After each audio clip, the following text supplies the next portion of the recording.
Alright, let's proceed with the next situation.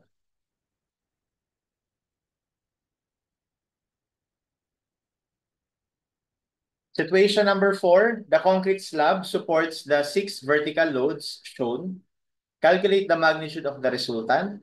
Calculate the location of the resultant from the x-axis and the location of the resultant from the y-axis. So, pinapanap lang yung mga magnitude tsaka yung location.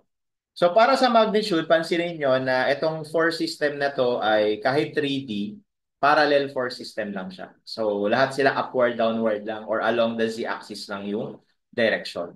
So, there's definitely yung Rx niyan, which is summation ng forces along X, will be 0 kasi wala namang forces along X. Yung Ry naman yan, ganun din.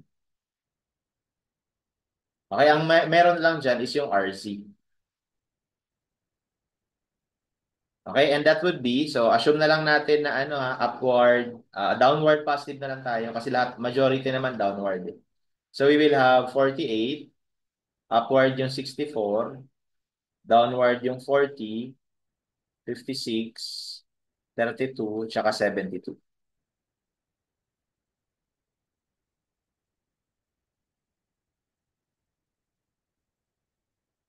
So 48 minus 64 plus 40 plus 56 plus 32 plus 72.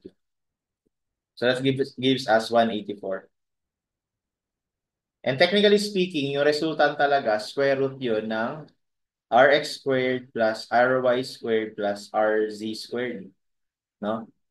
Kaya lang, dahil nga 0 naman itong dalawa, lalabas ito, 184 lang din. So yun na yung sagot natin.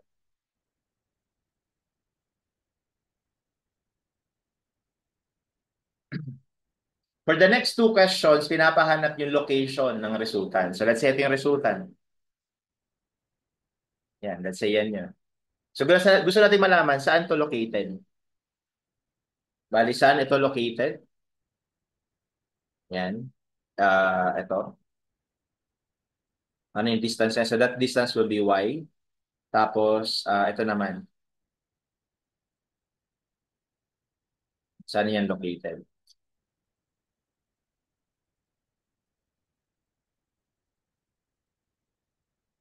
Yan naman ay x. Kasi along x. Okay, so para masagot yun, gagamitan natin ng Varignon's theorem.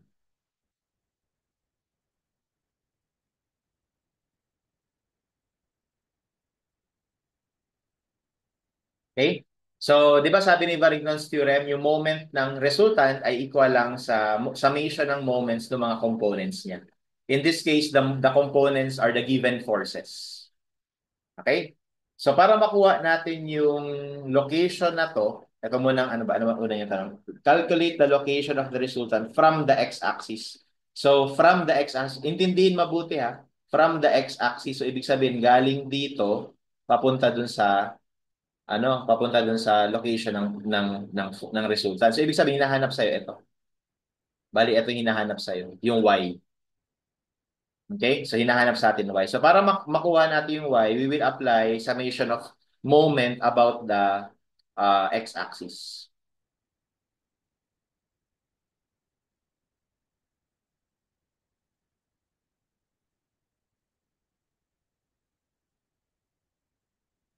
Okay? So, yung resultant natin, which is, ilan yun? 184. Okay, 184. Ang moment arm nun ay y equal. So, tawagin natin x bar, y bar. Para lang, to emphasize na sila yung centroid. 184 times y bar equal, so ano yung mga moment na mga yan? So assume natin na ito yung positive ha, using right thumb rule. So ito, walang moment ito kasi dadaan siya mismo sa x-axis. Ito rin wala tong moment kasi dadaan siya mismo sa x-axis. Ito may moment pero yung moment nito ay positive, no? So 64.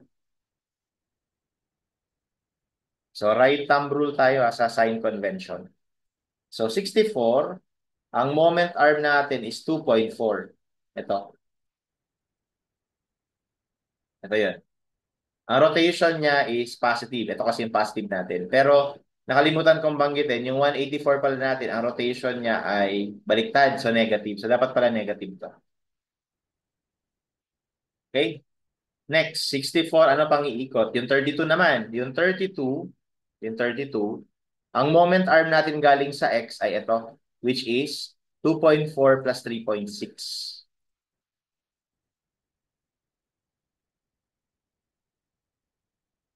Ang rotation niyan will be negative.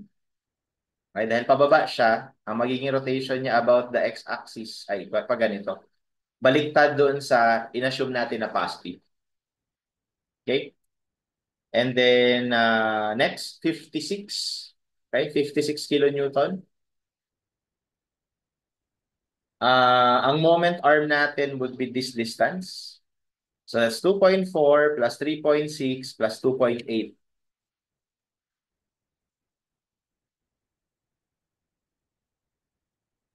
Okay, the rotation it will produce is negative as well. Okay, and then last, itong 72. 72, ang moment arm niyan is same lang sa 56. Ito rin. Okay? 2.4 plus 3.6 plus 2.8.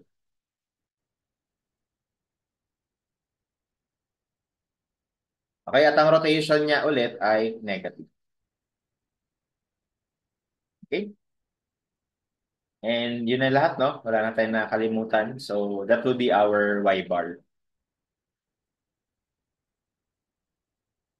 So, 64 times 2.4 minus 32 times 2.4 plus 3.6 minus 56 times 2.4 plus 3.6 plus 2.8 minus 72, 2.4 plus 3.6 plus 2.8 divided by negative 184. So that will be our Y bar. So 6.33.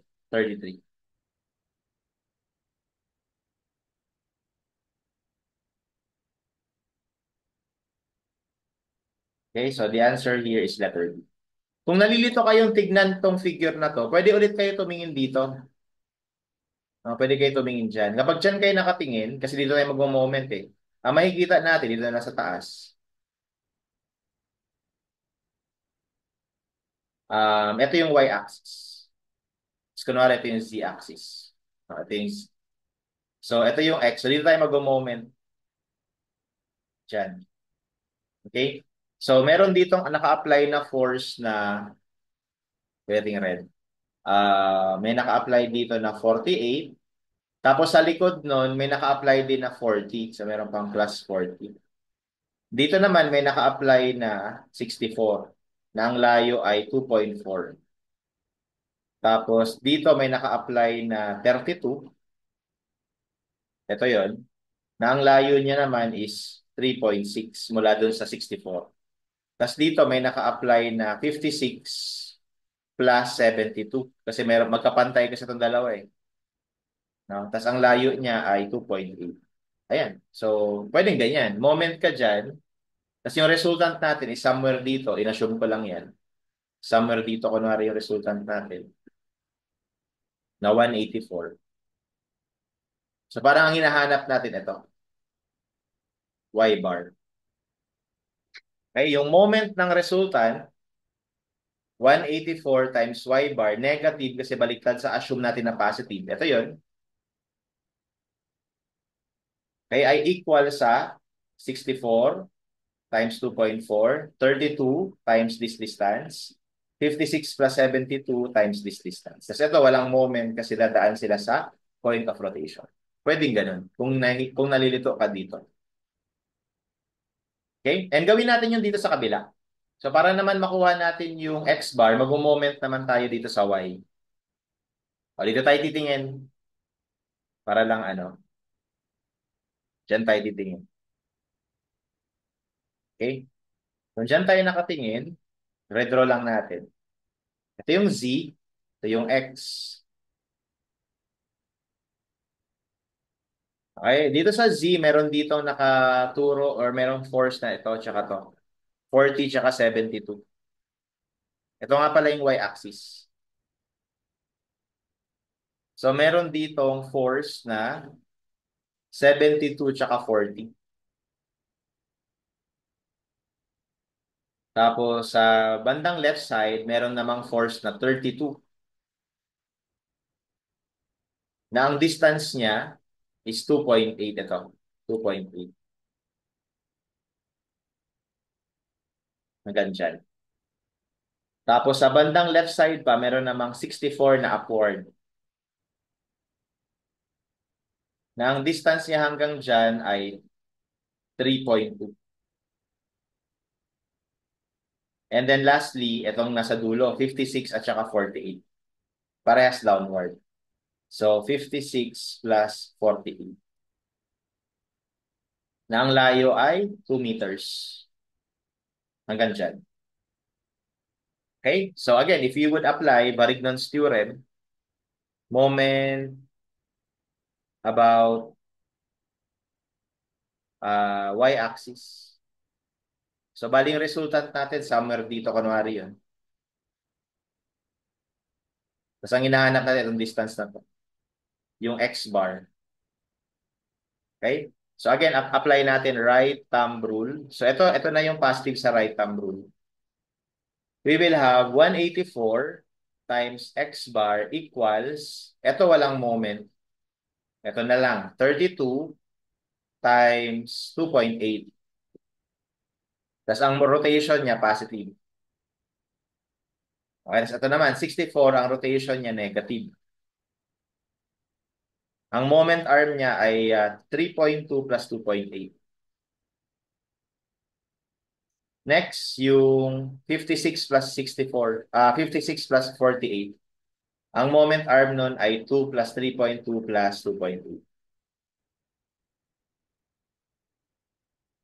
Ayan. And then you can solve for x bar.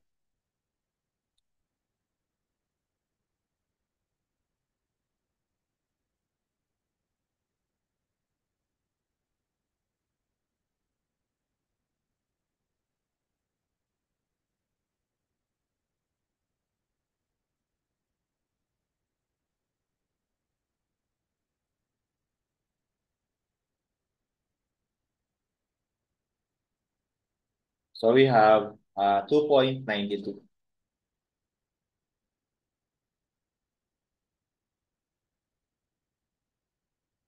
Okay, so dito letter D.